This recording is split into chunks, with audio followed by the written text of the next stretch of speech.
అయోధ్య రామ జన్మభూమికి సంబంధించి అయోధ్య మందిరానికి సంబంధించి ఎటువంటి ఇంపాక్ట్ అనేది చూపించలేదని మనకు ఇప్పుడు ఉన్న ఫలితాలు మనకు చూపిస్తున్నాయి. మరోవైపు రాజ్యాంగంలో కొన్ని మార్పులు చేర్పులు చేస్తామనేది ఒకటి, మరొకటి దర్యాప్తు సంస్థలు ఇష్టానుసారం వ్యవహరిస్తున్నారనేది ప్రధానంగా అక్కడ ప్రజలు గుర్తించారు. ఈ నేపథ్యంలోనే అంటే ఇష్టానుసారం వ్యవహరిస్తున్నారు, ప్రతిపక్ష పార్టీల పట్ల రాజకీయ కక్ష ధోరణితో వ్యవహరిస్తున్నారనేది కాంగ్రెస్ పార్టీ కానీ ప్రత్యర్థి పార్టీలందరూ కూడా బీజేపీకి వ్యతిరేకంగా, ప్రధాని నరేంద్ర మోడీకి వ్యతిరేకంగా ప్రజలకు తీసుకువెళ్లడంలో వారందరూ సక్సెస్ అయ్యారు. దానిలో భాగంగానే ఇక్కడ గతంలో కన్నా అంటే 400 సీట్లు అన్నారు, కనీసం సింగిల్గా ప్రభుత్వాన్ని ఏర్పాటు చేసే సింగిల్ మ్యాజిక్ ఫిగర్ కూడా వాళ్ళు సాధించలేకపోతున్నారు. అంటే ప్రత్యర్థి మిత్రపక్షాలు దయదలిస్తే తప్ప ఇప్పుడు బీజేపీ అధికారంలోకి వచ్చే అవకాశం కనిపించడం లేదు. ఇప్పుడు కింగ్ మేకర్గా ఏపీ నుంచి చంద్రబాబు, ఇటు బీహార్ నుంచి నితీష్ కుమార్ నిలిచారు. వారిద్దరు కనుక ఎన్డీఏ కూటమి నుంచి తప్పుకుంటే మాత్రం అక్కడ ప్రభుత్వాన్ని ఏర్పాటు చేయడం కొంచెం కష్టంగానే మారే అవకాశం కనిపిస్తుంది. ఈ నేపథ్యంలోనే ప్రధాని నరేంద్ర మోడీ, అమిత్ షా స్వయంగా మాజీ సీఎం చంద్రబాబు నాయుడుకు ఫోన్ చేసి కొన్ని ఆఫర్స్ ఇచ్చినట్లు కూడా సోషల్ మీడియాలో ప్రచారం జరుగుతుంది. ఎన్డీఏ కన్వీనర్గా ఇచ్చేందుకు ఆయనకు ఒక ఆఫర్ ఇచ్చినట్టు తెలుస్తుంది. దానికి సంబంధించి చంద్రబాబు కూడా ఆలోచించుకుని చెప్తానని చెప్పినట్టుగా కూడా ఒక ప్రచారం అయితే ఉంటుంది. కానీ మరోవైపు ఇటు కేరళలో, తమిళనాడులో, యూపీలో బీజేపీకి గట్టి దెబ్బతగిలింది.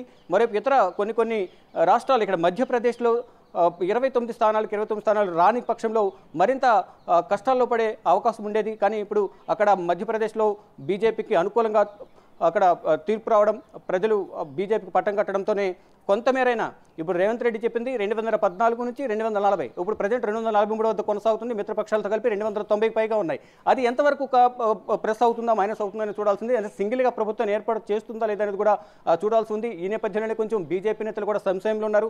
ఇక్కడ సాయంత్రం 7 గంటలకు ప్రధాని నరేంద్ర మోడీ బీజేపీ హెడ్ క్వార్టర్స్కు వస్తారంటూ కూడా సమాచారం ఉంది. అక్కడికి వెళ్ళిన తర్వాత ఇప్పుడు వచ్చిన ఫలితాలపై ఏ విధంగా మాట్లాడతారు, అక్కడ కొన్ని ఇప్పుడు అంతర్గతంగా కొన్ని చర్చలు కొనసాగుతున్నాయి. నెక్స్ట్ కంటిన్యూటీ ప్రధానిగా నరేంద్ర మోడీ ఉంటారా, ఎవరైనా అక్కడ అసహనం, అసంతృప్తి వ్యక్తం చేస్తే బీజేపీలో ఎవరైనా సహకరించకపోతే ప్రధానిని మార్చే అవకాశం ఉంటుందా అనే చర్చ కూడా ఇప్పుడు దేశవ్యాప్తంగా కూడా చర్చ కొనసాగుతోంది.